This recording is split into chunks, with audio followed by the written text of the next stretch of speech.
William Byron wins back-to-back Daytona 500s. Ryan Preece flips in the air once again. And why are these drivers turning left on the straightaway, causing wrecks in the middle of the racetrack? Let's break down the 2025 Daytona 500.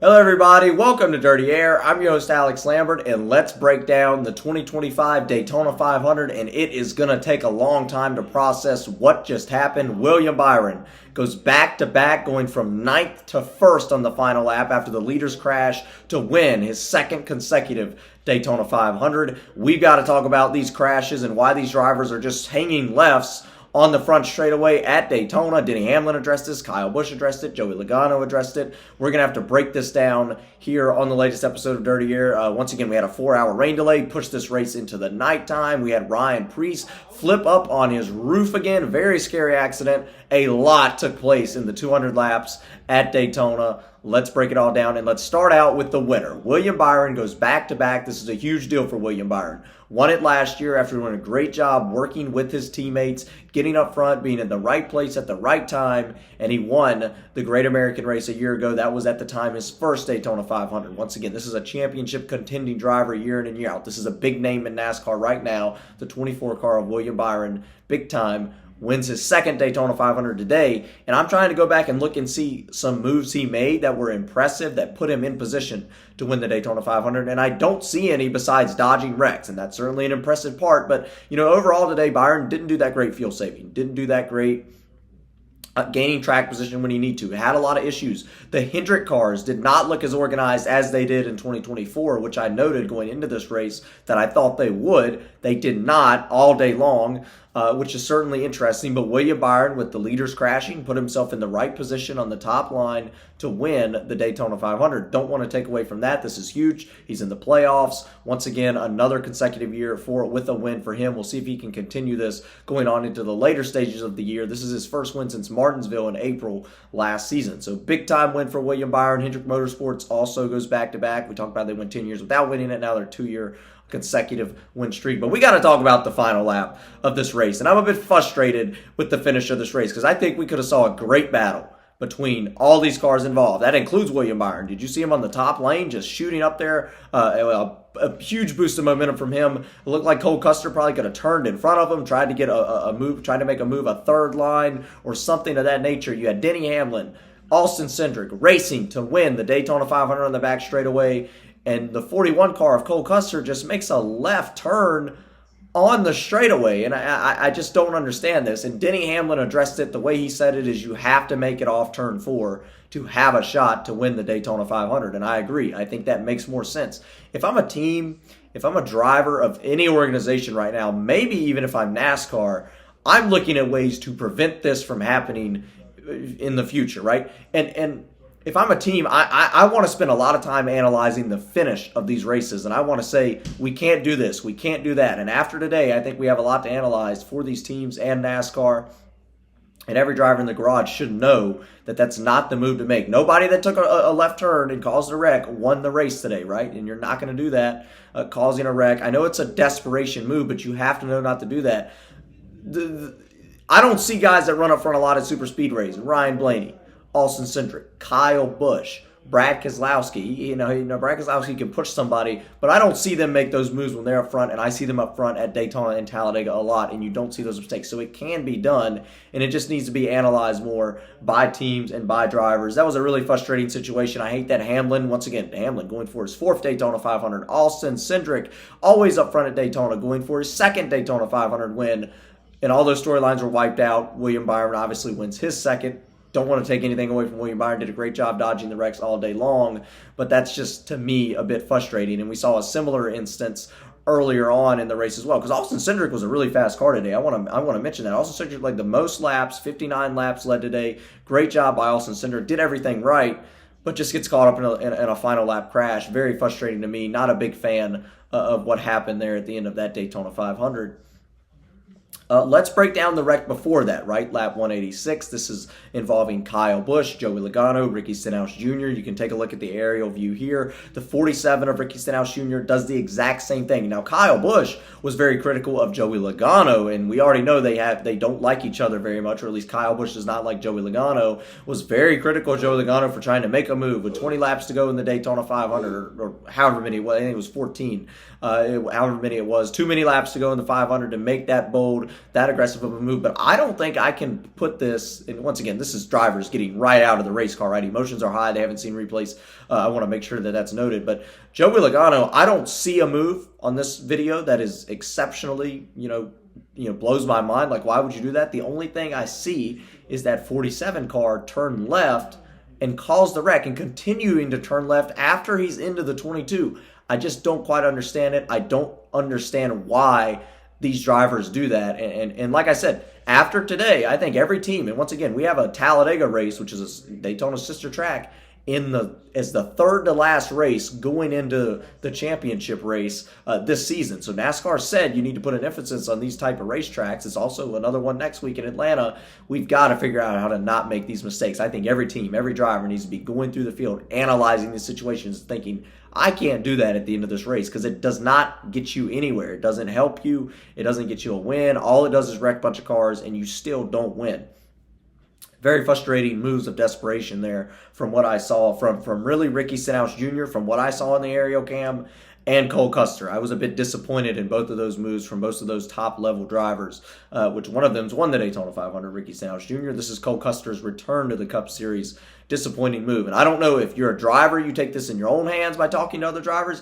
I might even think NASCAR itself, as the sanctioning body, should step in and say, we can't have this happening, because you don't want to have a situation like we did with 5 laps to go, which I don't really know if I could place this as an obvious or mistake that I think certainly should have been avoided, but you don't want to have a flip where somebody gets hurt. And let's talk about that, right? You see Ryan Preece, Christopher Bell gets turned at the front of the field going for another good Daytona 500 finish, does not get that, going for the win this time, gets turned straight into the wall. Unfortunate for him, but man, Ryan Preece with a heavy hit, flips in the air. NASCAR is going to go back, take some looks at how you can stop this car from going in there. I don't really know what you can do going at 200 miles an hour to prevent it. Ryan Preece was obviously frustrated, rightfully so. He says he thinks he needs to do something about this race car and do something to prevent this flipping before it gets worse in the future. And once again, I think you can do that by trying to prevent the crashes from happening in the first place by providing better driving, analyzing what to do and not to do at the end of close Daytona, Talladega,